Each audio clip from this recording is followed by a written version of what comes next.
Hello guys, welcome to my YouTube channel. आज आम्ही आलो होतो ब्रह्मपुरीचा राजा पाहण्यासाठी, गणपती बाप्पा पाहण्यासाठी। तुम्ही अगोदर हा देखावा पाहून घ्या, मग आपण गप्पा मारू।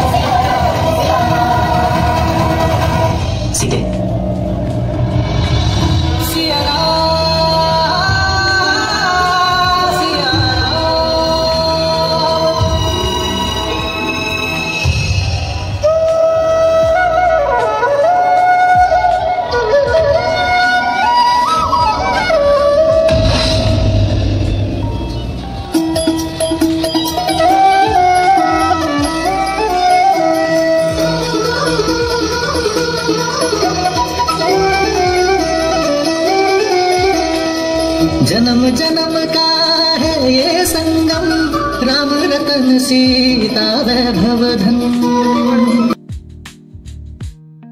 राम सीता यांच्या प्रेमाची प्रेम कथा आणि यांच्यातला दुवा म्हणजे हनुमानजी यांचा सुंदर असा देखावा या गणपती मंदिराच्या शेजारी केलेला आहे। खूप सुंदर आहे, खूप छान आहे पाहायला। आम्ही तर पाहून खूप आश्चर्यचकित झालो आणि गणपती इतके सुंदर आहेत की पाहत बसावं असं वाटत आहे आणि आम्हाला तिथून यावंसच वाटत नव्हतं। हे बाप्पा इतके सुंदर आहेत आणि आम्ही स्वतःला लकी समजतो की आम्हाला हा बाप्पा पाहायला भेटला। आणि ब्रह्मपुरीचा राजा हा अतिशय फेमस आहे। प्रत्येक वर्षी हे नवीन नवीन डेकोरेशन करतात, नवीन नवीन आयडियाज फॉलो करतात। खूप सुंदर आणि ते इतका मोठा मेला भरतो की आम्ही पाहून आश्चर्यचकित झालो होतो की गडचिरोली विदर्भ हा भाग हा अतिशय मागास असं समजला जातो आपल्या राज्यामध्ये, पण इथे इतकी सुंदर देखावे तयार केले होते। आणि तुम्ही पाहतात मेला किती सुंदर आहे, खूप मोठा आहे। आणि हे मंदिर तर इथे एक देखावा तयार केलेला आहे जिथे सोमनाथ मंदिर जे आहे, शंकरजींचं सोमनाथ मंदिर जे आहे ते त्या मंदिराचा देखावा इथे ब्रह्मपुरीमध्ये केलेला आहे।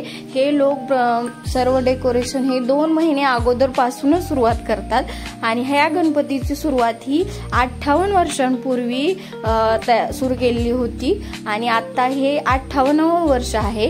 गेल्या वर्षी यांनी अयोध्येचं, त्याच्या गेल्या वर्षी केदारनाथ वगैरे असे प्रत्येक वर्षी हे नवीन नवीन आयडल तयार करतात आणि तिथे गणपती बसवला जातो। ब्रह्मपुरीचा राजा हा अतिशय सुंदर आहे, पाहायलाही खूप सुंदर आहे आणि मेलाही खूप छान आहे। पाहून तर आम्ही आश्चर्यचकित झालो होतो आणि तिथे दहीहंडीचाही सोहळा होतो। मोठे मोठे बक्षीस वगैरे असतात। दहीहंडीमध्ये वेगवेगळ्या गावातून मुलं वगैरे येतात, ते मंडळी येतात आणि ते बक्षीस वगैरे घेऊन जातात। खूप एन्जॉयमेंट असतं, त्याचं विसर्जन वगैरे गणपती बाप्पाचं खूप छान असतं असं म्हणतात। आम्ही नाही पाहिलं, आम्ही वडसामध्ये राहतो तर इथून एक 7-8 किलोमीटर आहे वडसा, पण आम्ही इथे 4 वर्ष झालं राहतोय, पण आम्हाला जाणंच वगैरे नाही झालं। गेल्या वर्षी 2 वर्षापूर्वी इशू झाली होती, गेल्या वर्षी आम्ही गावाकडे गेलो होतो आणि ह्या वर्षी नाही जमलं गावाकडे जायला, पण आम्हाला हा छानसा बाप्पा पाहायला भेटला, त्यामुळे आम्ही खूपच खुश होतो। बघा ना, हा बाप्पा किती सुंदर आहे आणि अत्यंत महत्त्वाची गोष्ट म्हणजे या बाप्पाचे पाय हे पितळेचे आहेत आणि बाप्पाची मूर्ती फक्त वेगळी आहे, नाहीतर हे पाय हे प्रत्येक वर्षी तेच बसवले जातात बाप्पाला। हे बघा ना, किती सुंदर बाप्पा आहे, किती सुंदर डेकोरेशन आहे आणि मेला तर इतका सुंदर आहे। आम्ही तर खूप खुश झालो। मोठमोठे पाळणे आणि हा मेला हा 13 ते 15 दिवस राहतो आणि खूप छान वाटतं पाहायला। असं वाटतं की त्या मेल्यामधून परत यायलाच नको। आणि एक आश्चर्याची गोष्ट घडली की त्या दिवशी दिवसभर ऊन होतं आणि रात्री आम्ही इथून निघालो तर खूपच पाऊस सुरू झाला आणि असं म्हणतात की इकडे पाऊस सुरू झाला की पूर वगैरे येतो। गडचिरोलीमध्ये खूपच पाऊस असतो, त्यामुळे आम्हाला खूप भीती वाटत होती तिथे गेल्यानंतर की रस्ते वगैरे बंद झाले तर आपण घरी कसं जायचं, पण ठीक आहे आम्ही म्हटलं पाहूया नंतर असाही दिवस कधी येत नाही की पावसामध्ये आपण फिरूया। आमच्या आयुष्यामधला हा पहिलाच असा क्षण होता की आम्ही पावसात फिरत एन्जॉय करत होतो। खूपच पाऊस होता त्या दिवशी। मग आम्ही थोड्या वेळ दहीहंडी पाहिली, मग त्याच्यानंतर कोणीतरी रील स्टार वगैरे आला होता तिथे, की बक्षीस वगैरे वितरण करण्यासाठी. आणि मग त्याच्यानंतर आम्ही तिथे थांबलो खूप वेळ. घरी यायची तर इच्छाच नव्हती.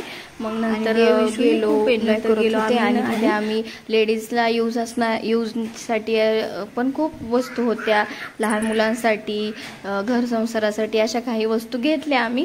आणि हा व्हिडिओ गडचिरोली जिल्ह्यामधील आहे, ब्रह्मपुरीचा. असं इकडे लोक यायला घाबरतात किंवा इकडे नक्षली एरिया आहे असं लोकांना वाटतं. त्यामुळे इकडे येऊन गणपती बाप्पा पाहणे हे शक्य नाहीये. त्यामुळे हा व्हिडिओ तुम्ही नक्की पहा. हा व्हिडिओ पाहून तुम्हाला ब्रह्मपुरीचा राजा पाहायला भेटेल, इतका सुंदर असा बाप्पा पाहायला भेटेल आणि थोडीशी आयडिया येईल की गडचिरोली जिल्हा कसा आहे, तिथले वातावरण कसे आहे. आपण समजतोय तेवढं काही असं धोकादायक वगैरे नाहीये. इकडची लोकही खूप छान आहेत. इकडचं सर्वच गोष्टी इकडे पाहायलाही खूप गोष्टी आहेत. हे थोडीशी आयडिया सर्व लोकांना येईल म्हणून हा मी व्हिडिओ तुमच्यासोबत शेअर करत आहे. आणि मला खूप आनंद होतोय की गडचिरोलीमधील हा बाप्पा आणि हा प्रत्येकजण आता पाहणार आहे माझ्या व्हिडिओच्या माध्यमातून. आणि मी खूप खुश आहे त्यामुळे. आणि आम्ही तर या मेळ्यामध्ये खूप एन्जॉय केलं, खूप मजा आली, खूप मजा मस्ती केली. त्यामुळे असेच माझे छान छान मजेशीर आणि छान असे व्हिडिओ पाहण्यासाठी, देवचे, येशूचे, आमच्या फॅमिलीचे ब्लॉग पाहण्यासाठी माझ्या चॅनलला लाईक करा, शेअर करा, सबस्क्राईब करा. बाय.